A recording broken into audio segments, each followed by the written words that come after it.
Hi friends, how are you all? మీరందరూ బాగున్నారని నేను అనుకుంటున్నాను. ఈరోజు ఒక విషయాన్ని మీతో పంచుకోవాలనుకుంటున్నాను. అదేంటంటే, మా అందరికీ తెలిసినదే, సమయం అనేది చాలా విలువైనది అని. సో ఆ విలువైన సమయాన్ని గురించి ఒక చిన్న విషయాన్ని మీతో పంచుకోవాలనుకుంటున్నాను. అదేంటంటే, ఈరోజు మా సంఘంలోని కొంతమంది వ్యక్తులు వేరే ప్రదేశానికి వెళ్ళడం జరిగింది సువార్త పరిచర్య నిమిత్తమై. ఆ పని ముగించుకున్న తర్వాత మేము తిరిగి ప్రయాణం అవుతున్నాము. ఇద్దరు వ్యక్తులు బైక్ మీద, ఇంకా కొంతమంది మేము కార్లో. తిరుగు ప్రయాణం అయిన తర్వాత ఎండింగ్కి వచ్చేపాటికి కార్లో వచ్చిన వాళ్ళకన్నా బైక్లో వాళ్ళు మొదటగా చర్చికి రీచ్ అయిపోయారు. యాక్చువల్గా అయితే ట్రాఫిక్ లేదు, ఏమీ లేదు. నైట్ ఆల్మోస్ట్ 10 అవుతుంది. ఆ సమయంలో ఇక్కడ హైదరాబాద్లో అంత ట్రాఫిక్ ఏం లేదు, సరే మేమున్న ప్రదేశంలో. సో మోస్ట్లీ కార్లో మేమే త్వరగా రీచ్ అవ్వాల్సింది, కానీ బైక్లో వాళ్ళు రీచ్ అయ్యి ఫోన్ చేశారు, బ్రదర్ మీరు ఎక్కడున్నారు అని. బ్రదర్ మేము వస్తున్నాము, 20 నిమిషాలు పడుతుంది అన్నాము. ఎందుకనంటే మేము డైవర్షన్ తీసుకోకుండా ఒక రోడ్డు దగ్గర ఫ్లైఓవర్ అనేది ఎక్కేసాము, అలాగే స్ట్రైట్గా వెళ్ళిపోయాం. యాక్చువల్గా అయితే అక్కడ డైవర్షన్ తీసుకోవాల్సింది, లెఫ్ట్ వెళ్ళాల్సింది, కానీ ఫ్లైఓవర్ మీద వెళ్ళి వేరే రోడ్డుకి వెళ్ళిపోయింది. తిరిగి మేము చూస్తుంటే నాకు కొత్త ప్రదేశానికి వెళ్తానంటే మేము వెళ్ళాల్సిన డెస్టినేషన్ కాకుండా ఇంకొక ప్రదేశానికి వెళ్తున్నాము. సో తిరిగి మళ్ళీ మ్యాప్స్ చూసుకొని మళ్ళీ బ్యాక్ అయ్యి తిరిగి ఆ డెస్టినేషన్కి చేరవలసిన గమ్యస్థానానికి చేరాము. కానీ ఈ సమయంలో మేము 15 నుంచి 20 నిమిషాలు అనేది వేస్ట్ అయింది.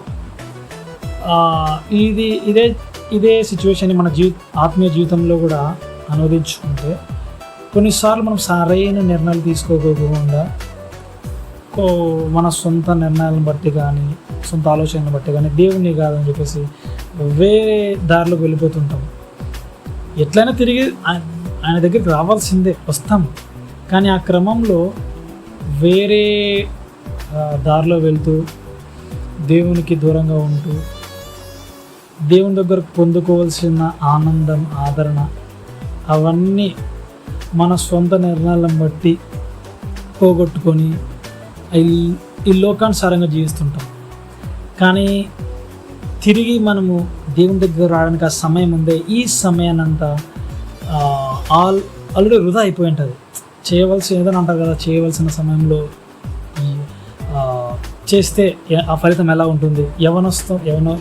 యవనంలో చేసే పరిచర్య వేరు, వృద్ధాప్యంలో చేసే పరిచర్య వేరు. అలా ఏజ్ని బట్టి, అంటే నా ఉద్దేశం ఏంటంటే, ఇంకొంచెం త్వరగా దేవుడి దగ్గరకు చేరుకొని ఉంటే ఇంకా గొప్ప కార్యాలు చేసేవారమేమో దేవుని సహాయాన్ని బట్టి.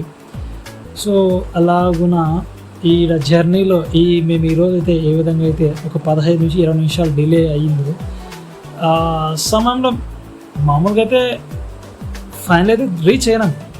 కానీ ఈ సమయాన్ని అయితే తిరిగి తీసుకురాలేము కదా. ఇక్కడైతే నార్మల్గా వెళ్ళాం, కానీ ఆత్మీయ జీవితంలో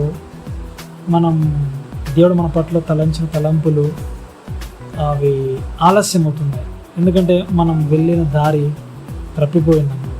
సో మీ అందరికీ నేను చెప్తున్నది ఏంటంటే, మనం ఎప్పుడైతే ఈ దారి కాకుండా వేరే దారి వెళ్తున్నాం, అప్పుడే మనం గమనించుకొని తిరిగి ఆయన దారిలోకి వెళ్ళాలని మనస్ఫూర్తిగా కోరుకుంటున్నాను. Thank you.